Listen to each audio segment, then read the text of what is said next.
There's a reason soldiers and civilians alike survived some of the harshest winters during World War II, while modern homes struggle to stay warm without racking up massive heating bills.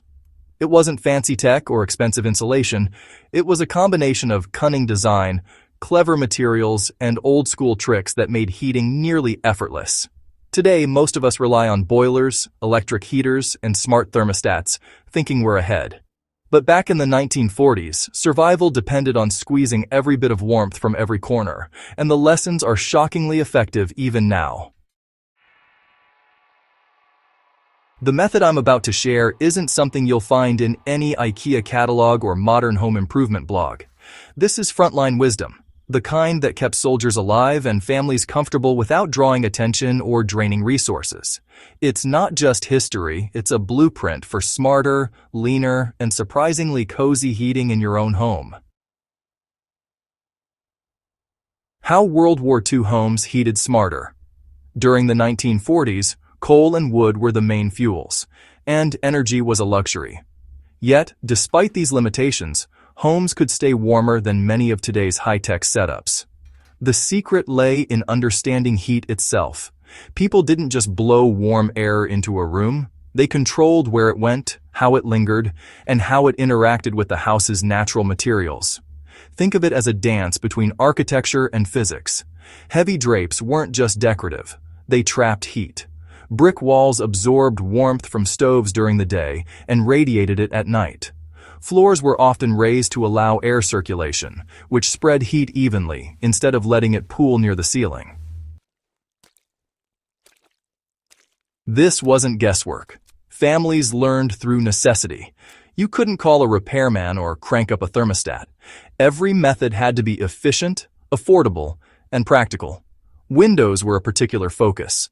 Single-pane glass might seem basic today, but back then, they used layers of waxed paper or even oiled cloth over windows to stop drafts. It's crude, but it worked, keeping heat inside without electricity. In modern homes, we rely on double glazing and HVAC systems, but rarely consider the physics of simple thermal barriers. The 1940s proved that a few strategic layers of cheap material could make more difference than any gadget. The power of stoves and radiant heat is something you can almost feel just thinking about it. If you've ever walked into a house with a wood stove, you know that warmth feels different. It's not just heat, it's comfort that clings to you, radiating slowly and evenly. During World War II, homes and bunkers relied on stoves designed for radiant heat. These stoves were positioned centrally, so the warmth spread to every room. Clever venting systems carried residual heat to corners that would otherwise be chilly.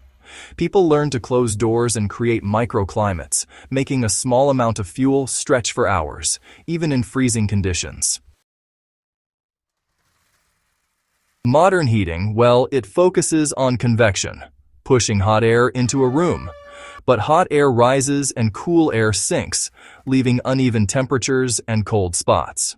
The 1940s method relied more on radiant surfaces, which warmed people and objects directly, creating a consistent and long-lasting comfort that electric heaters just can't match without huge energy costs.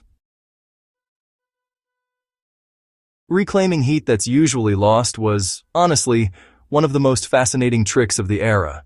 Kitchens were designed to channel stove warmth into hallways or adjacent rooms. Even bathwater was sometimes used to preheat areas or soil in gardens for early spring crops. Every ounce of warmth counted, because fuel shortages during the war were brutal. People became experts at turning what seemed like insignificant heat into real comfort. Modern homes could learn from this by designing spaces that naturally circulate and trap warmth, instead of relying solely on high-energy inputs. Here's the irony. We have insulation, programmable thermostats, and energy-efficient furnaces, yet many of us are still cold in the winter. Modern homes prioritize aesthetics and open-plan design, often sacrificing thermal efficiency. Heat escapes through large windows, unsealed doors, or vaulted ceilings, and we compensate by cranking up energy use. Meanwhile, the 1940s techniques relied on strategic layout, simple materials, and human intuition. No electricity needed. The difference isn't technology, it's intelligence and attention to detail. How you can use this wisdom today. You don't need to live in a bunker or resurrect a full-scale 1940s kitchen stove to benefit.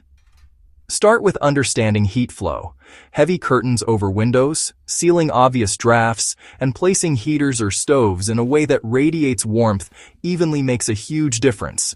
Reflective panels behind radiators mimic the radiant trick used in the 1940s, pushing heat back into living spaces instead of letting it escape. Even furniture placement matters. Avoid blocking warm air sources, and use rugs or carpets to trap heat near the floor. These small changes echo the lessons of a generation that survived winter without wasting a single ember. The secret is simplicity. The true genius of the 1940s heating trick is its simplicity.